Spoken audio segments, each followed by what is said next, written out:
আজকের রেসিপি উড়িষ্যার একটি বিখ্যাত মিষ্টি ছানাপোড়া।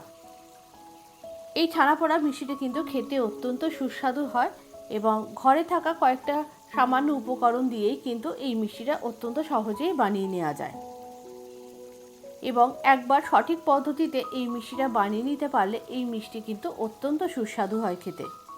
তাহলে চলুন আজকে আমরা ছানাপোড়া মিষ্টির রেসিপিটা দেখে নিই। এখানে আমি 1 লিটার দুধ ছানা কাটিয়ে নিয়েছি ভিনিগার দিয়ে এবং জল ঝরিয়ে নিয়েছি।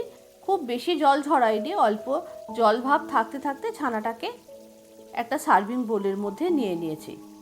এর মধ্যে দিয়ে দিলাম প্রথমেই 1 টিস্পুন গাওয়া ঘি এবং ঘি দিয়ে ছানাটাকে কিন্তু খুব ভালো করে চামচ দিয়ে মাখিয়ে নিয়েছি। চামচ দিয়ে এরকমভাবে ছানাটাকে একটুখানি চামচের মাথাটা দিয়ে ভালো করে ভেঙে ভেঙে দিতে হবে, হাত দিয়ে ডলার কোনো দরকার নেই। এরপরে দিয়ে দিয়েছি এতে 2 টেবিল স্পুন মতো সুজি, যত ছানা অনুযায়ী সুজিটা দেবেন।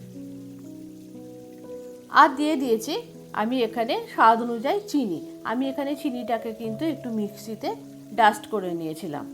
আর দিয়ে দিয়েছি একটু এলাচের গুঁড়ো দিয়ে সমস্ত উপকরণ খুব ভালো করে মিশিয়ে নিয়েছি।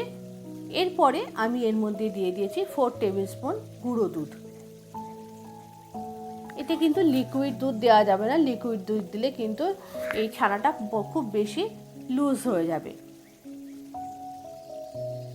আর ছানার মিশ্রণটা একটু ঘন হয়ে গেছিলো, সেই জন্য আমি এর মধ্যে দিয়ে দিয়েছি ছানা কাটার যে জলটা, সেই জলটা একটু দিয়ে দিয়েছি খুব সামান্য পরিমাণে। দেখুন এইরকম ঘনত্বে আসলে ছানাটা কিন্তু মাখা একদম রেডি হয়ে গেছে। এরপরে এর মধ্যে দিয়ে দিয়েছে একটু কাজু এবং কিশমিশ। আপনারা চাইলে আরও অন্যান্য ড্রাই ফ্রুটস এর মধ্যে অ্যাড করতে পারেন। এবং সব শেষে দিয়ে দিয়েছে একদম 1 চিমটে একটু বেকিং পাউডার।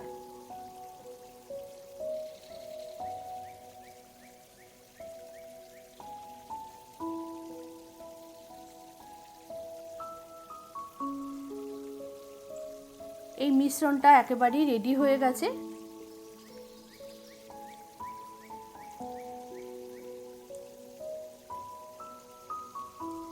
বেকিং সোডা দেওয়ার পর কিন্তু আর মিশ্রণটাকে আর বেশি নাড়াচাড়া করার দরকার নেই।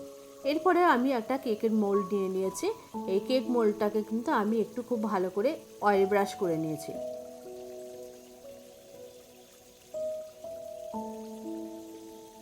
অয়েল ব্রাশ করে নেওয়ার পর আমি এর উপরে একটা সাদা পেপার দিয়ে দিয়েছি।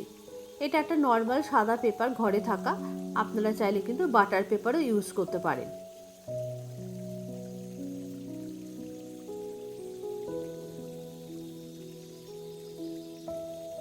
খুব ভালো করে কাগজটা এর মধ্যে আমি সেট করে নিয়েছি। এরপরে আমি এর মধ্যে যে ছানার মিশ্রণটা ঢেলে দেবো।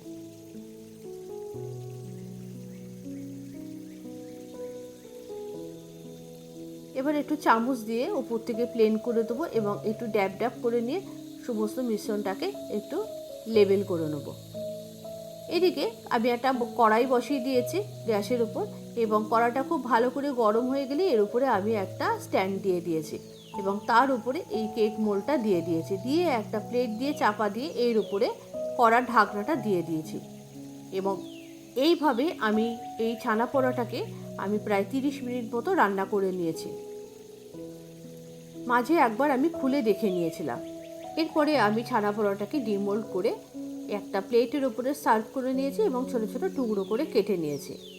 দেখুন ছানা পোড়াটা কি সুন্দর হয়েছে এবং খেতে কিন্তু অত্যন্ত সুস্বাদু হয়েছিল। আপনারা বাড়িতে অবশ্যই এই রেসিপিটা ট্রাই করবেন। আজকে এই রেসিপিটা আপনাদের কেমন লাগলো অবশ্যই একটু কমেন্ট করে জানাবেন। যদি ভালো লেগে থাকে অবশ্যই একটু লাইক করে বন্ধুদের মধ্যে শেয়ার করে দেবেন। আর যদি ইউটিউব থেকে দেখে থাকেন তাহলে একটু চ্যানেলটি সাবস্ক্রাইব করে দেওয়ার জন্য অনুরোধ রইল। আবারও দেখা হবে পরবর্তী ভিডিওতে আর একটা নতুন কোনো রেসিপির সাথে।